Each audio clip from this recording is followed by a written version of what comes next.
Issa Rae has evolved as a Hollywood bigwig since her 2016 HBO debut, establishing an empire and becoming a household name in the process. Best known for her HBO show, Insecure, Rae is not only an actor, but also a writer, producer, and owner of multiple businesses. This multi-talented had an interesting path into the limelight. Here are 10 things you probably didn't know about Issa Rae.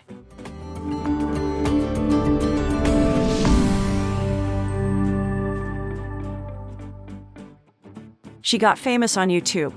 You might recognize her from the hit show Insecure, but she got her start on YouTube. In 2011, Issa Rae launched the YouTube series Misadventures of an Awkward Black Girl, which, as the title suggests, featured a collection of daily challenges that Rae faced as a young black woman, shining a light on her experiences through comedy.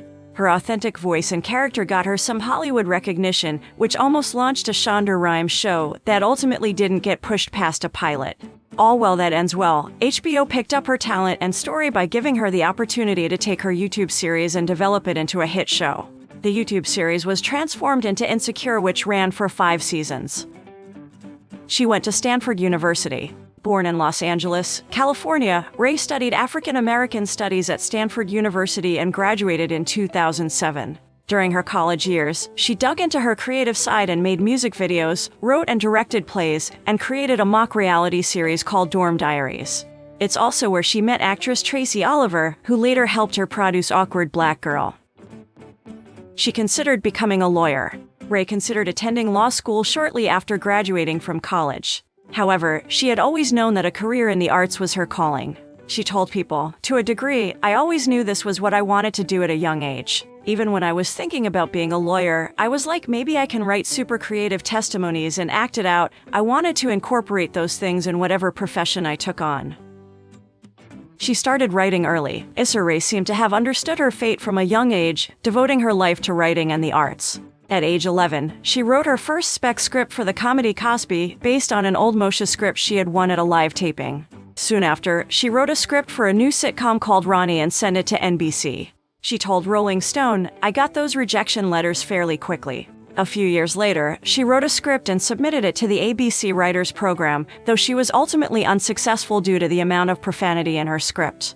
In February 2015, she published her memoir, The Misadventures of Awkward Black Girl. Aside from gaining critical acclaim, much like the rest of her career, the book also became a New York Times bestseller. She founded a production company called Hori. Issa Rae has been producing content for as long as she has been famous, but it was years before she formed Hori, a production company that encompasses digital, television, film, and music. The company, which is a rebrand of Rae's previous Issa Rae Productions, was formed in September 2020. Sweet Life and A Black Lady Sketch Show are 2 HBO shows produced by the company. She also has her own record label, Radio, which she founded in 2019 in collaboration with Atlantic Records. Timar, Josh Levy, and Incognita are among the artists represented by Radio, which has now become the music branch of Hori. Many from Radio's roster of artists are featured on Insecure, which makes for great synergy and an exciting platform for these up-and-coming musicians. She also has a playlist called Insecure Interludes that combines her commentary with music from the show. She co-founded a management company for diverse talent. Issa Rae has repeatedly spoken about how she is committed to getting Black stories on the screen, and she is similarly excited about cultivating a community of diverse creators.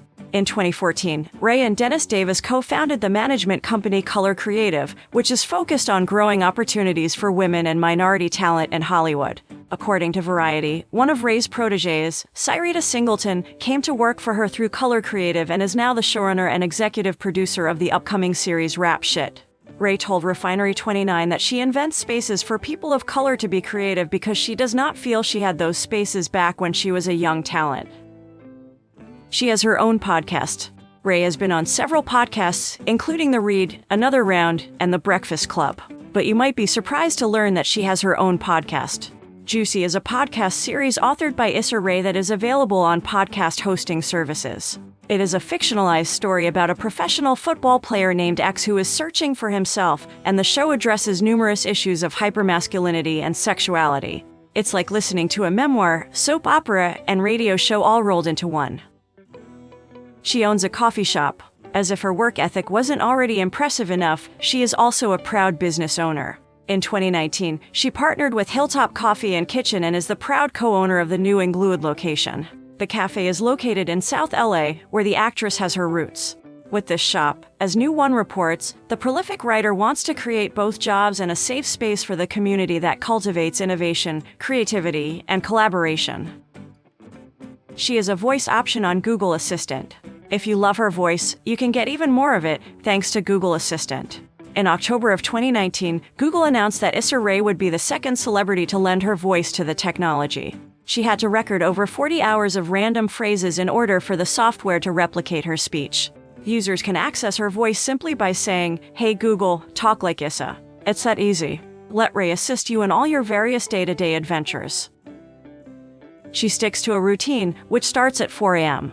Issa Rae is a creature of habit, and her strict routine may help explain her ability to remain productive even amidst a global pandemic that thrust the insecure writing staff into an awkward Zoom writer's room. According to Rolling Stone, Rae starts each weekday with a 4:20 a.m. walk, on which she listens to podcasts on her AirPods, though she admits that the routine only works when filming is not in session. In an April 2020 Vanity Fair interview, Rae described early mornings as her sweet spot and stated that she completed a lot of work between 5:30 and 9 a.m., before even eating breakfast. She then works from 10 a.m. to 6 p.m., with certain activities scheduled on specific days. Rae values her early morning workouts, admitting to Vanity Fair that she always felt behind before them. "I was trying to keep up, so this makes me feel like at least I have a handle on what my day is going to be, and the working out aspect. I don't like coming home after a long day and feeling like, oh, I still gotta move my body.